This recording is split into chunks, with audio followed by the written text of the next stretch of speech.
تعمل صالحا نؤتها أجرها مرتين وأعتدنا لها رزقا كريما.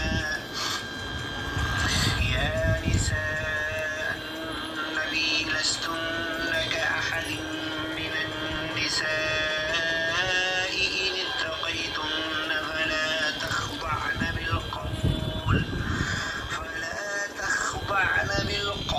فيطمع الذي في قلبه مرض وقلن قولا معروفا.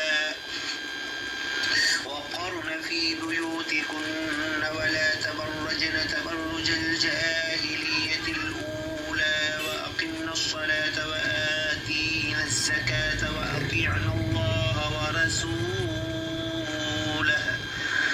إنما يريد الله ليذهب عنكم الرجس أهل البيت ويطهركم تطهيرا.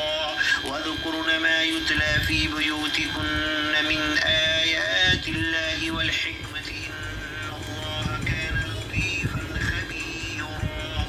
إن المسلمين والمسلمات والمؤمنين والمؤمنات والقانتين والقانتات والصادقين والصادقات والصابرين والصابرات والخاشعين والخاشعات والمتصدقين والمتصدقات